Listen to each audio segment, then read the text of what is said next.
नमस्कार। नमस्कार।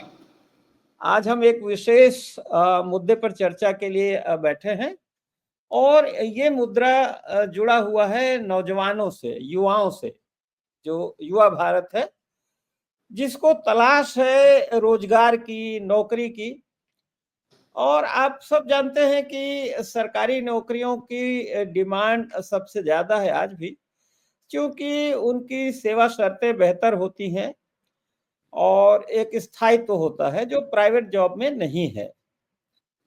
लेकिन एक दुर्भाग्य है कि जो सरकारी सेवाओं की परीक्षाएं लेती हैं संस्थाएं, उनमें कुछ न कुछ गड़बड़ी हो जाती है या उनमें कुछ न कुछ प्रॉब्लम हो जाती है, तो परीक्षाएं या तो स्थगित हो जाती हैं या कभी पर्चा लीक होता है, कोई और न कोई कारण हो जाता है। इस समय इलाहाबाद के छात्र और युवा जो पीसीएस और कुछ अन्य परीक्षाओं के लिए इम्तिहान देना चाहते हैं, वो आंदोलन पर हैं और उन्होंने इलाहाबाद स्थित जो public service commission Uttar Pradesh का है, उसके मुख्यालय की एक तरह से घेर रखा है, आंदोलन कर रहे हैं और उनसे जिला प्रशासन के अधिकारी और जो उत्तर प्रदेश लोक सेवा आयोग के अधिकारी भी बातचीत कर रहे हैं, लेकिन अभी हल नहीं निकला है। समस्या जो छात्रों की तरफ से उठाई गई है, उनका कहना है कि भाई जो परीक्षा है वो एक शिफ्ट में, एक बार में, एक दिन में होनी चाहिए। अब प्रशासन जो है उसको 2 दिनों में कराना चाहता है और 2 दिनों में जो अलग-अलग प्रश्न पत्र आएंगे उसके लिए उन्होंने नॉर्मलाइजेशन का तरीका निकाला है। इसी के खिलाफ आंदोलन है। तो इस समय हमारे साथ हैं देवेंद्र प्रताप सिंह एमएलसी, बहुत जागरूक विधायक हैं प्रदेश के और जन समस्याओं पे खुल के अपनी राय रखते हैं। तो ये जो छात्रों की मांगे हैं जिसके लिए वो वहां धरना दे रहे हैं शांतिपूर्ण, आप क्या सोचते हैं देवेंद्र जी इसके बारे में? देखिए, समस्या बहुत संवेदनशील और गंभीर है। जो हितबद्ध वर्ग है, प्रतियोगी छात्र, उनके बारे में आयोग को उनकी संवेदनशीलता और उनकी भावना का आदर करना चाहिए। माननीय सर्वोच्च न्यायालय ने अभी एक फैसला दिया है कि कोई भी संस्था चयन प्रक्रिया के बीच में नियम और शर्तें नहीं बदल सकती। आयोग ने जब पहली विज्ञप्ति जारी किया तब एक दिन में एक पाली में परीक्षा कराया जाने का विज्ञप्ति जारी हुआ। अचानक से इसी हफ्ते एक दूसरी विज्ञप्ति जारी कर दिया कि अब 2 पाली में और 2 दिन में कराई जाएगी। 11 लाख आरओ हैं और 6 लाख पीसीएस अभ्यर्थी हैं। अब पीसीएस अभ्यर्थियों की मांग स्वीकार करनी चाहिए थी, लेकिन आयोग हठधर्मिता पर आमादा है, आयोग तानाशाही पर आमादा है, आयोग प्रतियोगी अभ्यर्थियों के खिलाफ दुष्प्रचार अभियान में लग गया है। होना ये चाहिए, 2023 में सारी परीक्षाएं एक दिन में एक पाली में कराई गई थी। अब 2 दिन में 2 पाली में कराने से तमाम सारी व्यवहारिक कठिनाइयां होंगी। ये समस्या इसलिए खड़ी हो गई कि सरकार ने एक एसओपी जारी किया कि कलेक्ट्रेट ट्रेजरी से 10 किलोमीटर के दायरे में ही परीक्षा केंद्र बनाए जाएंगे। इससे परीक्षा केंद्रों की संख्या हो गई कम। यदि सरकार अपनी एसओपी को संशोधित कर दे और सभी जनपद मुख्यालयों पर सभी जो मान्यता प्राप्त एडेड कॉलेज हैं, डिग्री कॉलेज, इंटर कॉलेज, और मुख्यालय पर ही बहुत रेपुटेटेड पब्लिक स्कूल भी हैं जो सारी सुविधाओं से लैस हैं, वहां कराए तो इसकी कोई झंझट नहीं रहेगी। तो एक काम ये है जो करना चाहिए प्रशासन को कि एसओपी में परिवर्तन करके और प्रदेश के सभी जनपदों में परीक्षा आयोजित करें। इसको पर्याप्त मात्रा में अच्छे और रेपुटेटेड संस्थाएं मिल जाएंगी। जो दूसरी बात समस्या है कि नॉर्मलाइजेशन की, जब पिछली सरकार में नॉर्मलाइजेशन भी वो व्यवस्था थी जिससे किसी का नंबर काटकर किसी और को दे दिया जाता। ये घपले घोटाले की जड़ है। प्रतियोगी छात्रों के साथ न्याय नहीं हो सकता। इसलिए हमने मुख्य सचिव को, आदरणीय मुख्यमंत्री जी को और आयोग के चेयरमैन को इसी शनिवार को मेल भेजकर उनसे अनुरोध किया था कि नॉर्मलाइजेशन, जिसे आयोग स्वयं और खराब व्यवस्था मानते हुए समाप्त कर दिया था, इसको फिर से लागू कर रहा है, ये उचित नहीं है। इन दो महत्वपूर्ण बिंदुओं पर मैंने माननीय मुख्यमंत्री जी को मेल किया और चीफ सेक्रेटरी को मेल किया और उसके बाद आयोग के चेयरमैन को भी किया।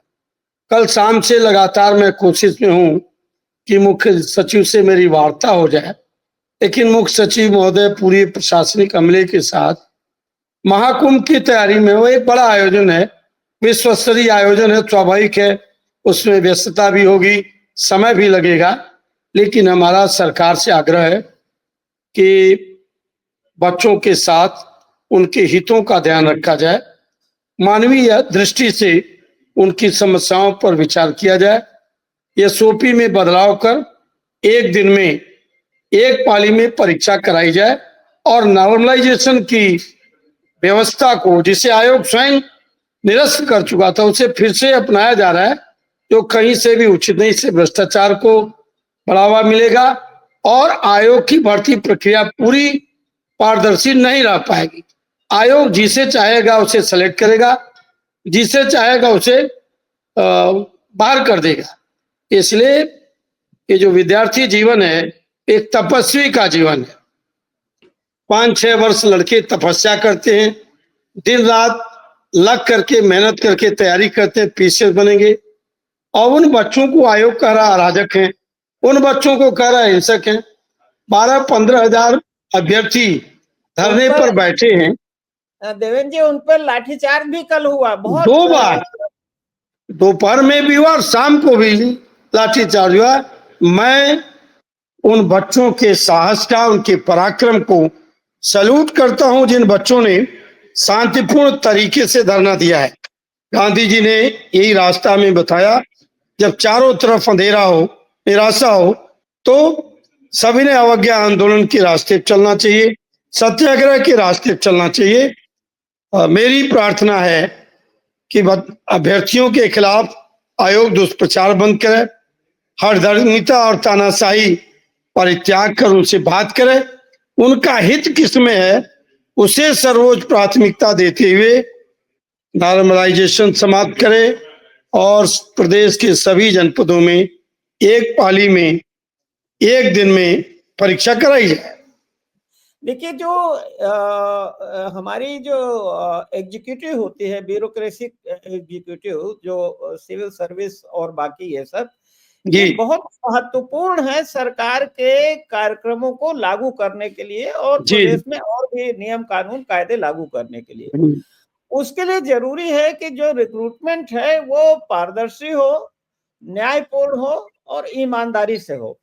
दुर्भाग्य है कि कई सालों से हमारा जो उत्तर प्रदेश का पब्लिक सर्विस कमीशन है वो किसी न किसी विवाद में रहता है। इसके पहले समाजवादी पार्टी की सरकार थी तो भी बहुत विवाद हुआ, करप्शन के चार्जेस लगे, फेवरेटिज्म के चार्जेस लगे, सूची जाने के चार्ज लगे, ये सब लगता रहा।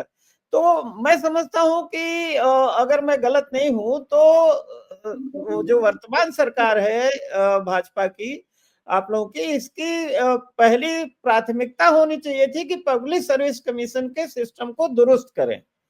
आपको लगता है कि ये प्रयास हुआ सिस्टम को दुरुस्त करने का? देखिए, मुख्यमंत्री जी की इच्छा है कि पब्लिक सर्विस कमीशन की कार्यप्रणाली पारदर्शी हो, अभ्यर्थियों का चयन मेरिट के आधार पर किया जाए, लेकिन किसी भी मुख्यमंत्री के पास इतना समय नहीं होता है जो छोटी छोटी चीजों को देखे।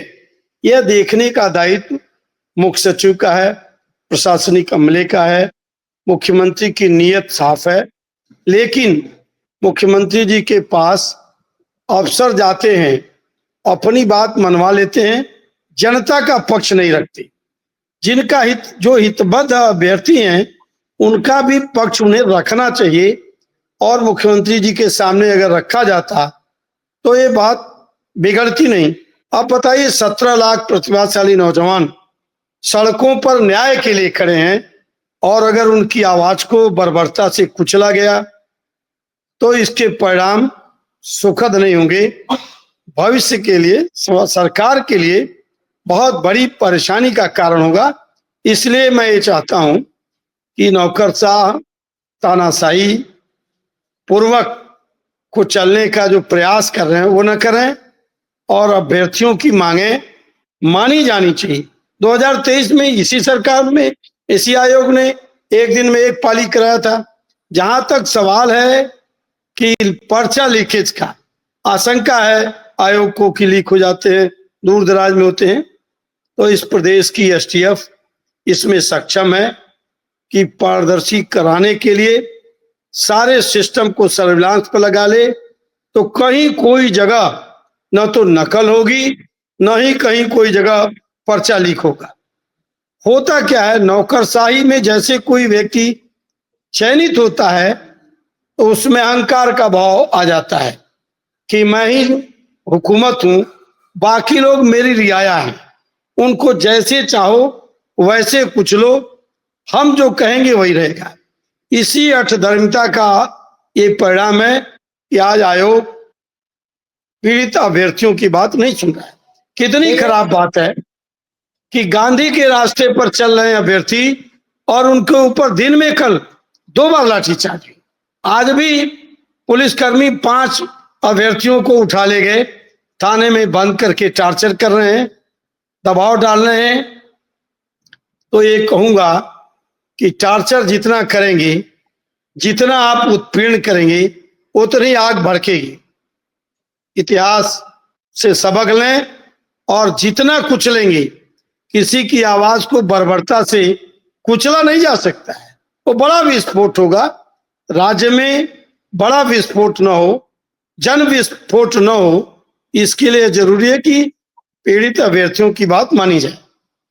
आपने बहुत अच्छी बातें कही। आप विद्वान और अनुभवी व्यक्ति हैं, जनता के बीच रहते हैं, लेकिन ये कहा जाता है कि ये जो ब्यूरोक्रेसी घोड़े की तरह होती है, तो घोड़सवार मजबूत चाहिए तो वो सही दिशा में उसे ले जाए। दरअसल ब्यूरोक्रेसी अराजकता की सीमा तक छूट पाई हुई है। ब्यूरोक्रेसी सरकार बन गई है, और सरकार के अफसर पाकिस्तानी अफसरों जैसा व्यवहार करते, किसी से कोई संवाद नहीं करते। ब्यूरोक्रेसी को इतनी छूट दिए जाने के परिणाम भयावह होंगे, और लोकतंत्र के हित में नहीं होगा, और सरकार के हित में नहीं होगा। मेरा दायित्व है कि मैं सरकार को सुझाव दूं। मैंने मेल कर दिया, सभी पक्षों से संवाद करने की कोशिश कर रहा हूं, पर अभी सफलता नहीं मिली है। लेकिन जनता में शांति हो, जनता में सद्भाव हो, जनता में खुशहाली हो, उसके लिए ब्यूरोक्रेसी की कार्यप्रणाली पारदर्शी होना चाहिए। उनके व्यवहार में भी लोकतंत्र के प्रति विश्वास और आस्था झलकनी चाहिए, जो नहीं दिखाई देती है। देवेंद्र जी, 17 लाख छात्रों या परीक्षार्थियों का मतलब है 17 लाख परिवार, माने अब सोच लीजिए 1 करोड़ लोग प्रभावित हो रहे हैं, और बाकी और भी जो आनुषंगिक असर पड़ता है। और आपने कहा, और हम लोग भी समझ रहे हैं, मीडिया भी कह रहा है चिल्ला चिल्ला के कि भाई स्थिति विस्फोटक होने वाली है। ये तो सलाम करते हैं हम छात्रों के धीरज को, और सचमुच कि वो शांति प्रिय हैं, और इस टार्चर को, लाठीचार्ज को बर्दाश्त करते हुए भी अपने उस पर अटल हैं। तो आपको नहीं लगता कि विस्फोटक स्थिति से बचने के लिए अब ब्यूरोक्रेसी के बजाय राजनीतिक स्तर पर हस्तक्षेप होना चाहिए, छात्रों से संवाद होना चाहिए, संवाद होना चाहिए। हमारे उप मुख्यमंत्री माननीय केशव प्रसाद मौर्य जी ने कहा है ये संवेदनशील विषय है, और इस पर अभ्यर्थियों के पक्ष में किया जाना चाहिए। जिनका हितबद्ध है उनकी ही बात नहीं सुनेंगे, कुचलेंगे, लाठी चलाएंगे, तो मैं तो इस लाठीचार्ज की कड़ी निंदा करता हूं, भर्त्सना करता हूं। और नौकरशाहों से कहता हूं कि नौकरशाह हमारी सरकार के खिलाफ जन विस्फोट मत पैदा करें। इन्हीं नौकरशाहों के आचरण से, आयोग के आचरण से प्रदेश में सरकार के खिलाफ माहौल बनने का खतरा पैदा हो गया है। इसको रोका जाना चाहिए। माहौल बनने का खतरा नहीं है, पैदा हो चुका है, जिसका परिणाम हम 2024 के लोकसभा चुनाव में देख चुके हैं। अभी और आगे बढ़ने वाला है त्रिपाठी जी, अभी खतरा और बड़ा है, जो मैं अपने अनुभव की दृष्टि से देख रहा हूं। खतरा और बढ़ जाएगा, इसलिए नौकरशाहों से अपील करूंगा कि वे हठ धार्मिकता त्यागें और अभ्यर्थियों की जो मांग है नॉर्मलाइजेशन समाप्त करें। एक दिन में, एक पाली में पूरी परीक्षा कराई जानी चाहिए। 17 लाख परिवार अगर सरकार से नाराज होंगे तो इसका परिणाम तो दुखद ही होगा। अब दुर्भाग्य है कि जाए कहाँ अभ्यर्थी, किसके पास जाए? गांधी जी के रास्ते पर चल रहे हैं और सिस्टम जो है प्रशासनिक अमला दमनकारी उपायों से उनकी आवाज कुचलना चाहता है, जिसकी मैं भर्त्सना करता हूं। देखिए, इसमें अब विपक्षी दल भी, जाहिर है कि उनका भी कर्तव्य बनता है और जाहिर है कि मौका भी दिया है सरकार ने। तो समाजवादी पार्टी के अध्यक्ष अखिलेश यादव का बयान आया है कि आज उत्तर प्रदेश का माहौल योगी बनाम प्रतियोगी छात्र हो गया है, और उन्होंने तमाम लाठी डंडे की निंदा की है। सुना है कि भाई जो कांग्रेस से जुड़े हुए छात्र संगठन है वो भी जा रहे हैं, जाना भी चाहिए, समाजवादी पार्टी के लोग भी जा रहे हैं, जाना भी चाहिए। तो इसको एक ये बड़ा राजनीतिक मुद्दा बन जाएगा, और ये क्या समझ में नहीं आ रहा सत्ताधारी दल को या ब्यूरोक्रेसी? राजनीतिक मुद्दा बन चुका है, राजनीतिक मुद्दा बन चुका है। सरकार के स्तर पर विमर्श का अभाव है। सरकार किसी से विमर्श करे, नौकरशाह किसी से विमर्श करें, तब न कोई बात आगे बढ़ेगी। समाधान तो संवाद से निकलता है, संवाद ही नहीं है। भारतीय जनता पार्टी के विधायक कहीं किसी से बात करने से डरते हैं, कतराते हैं। मैं तो लोहिया और जयप्रकाश जी का सिपाही हूं, इसलिए अन्याय बर्दाश्त नहीं करता, मैं लड़ता हूं।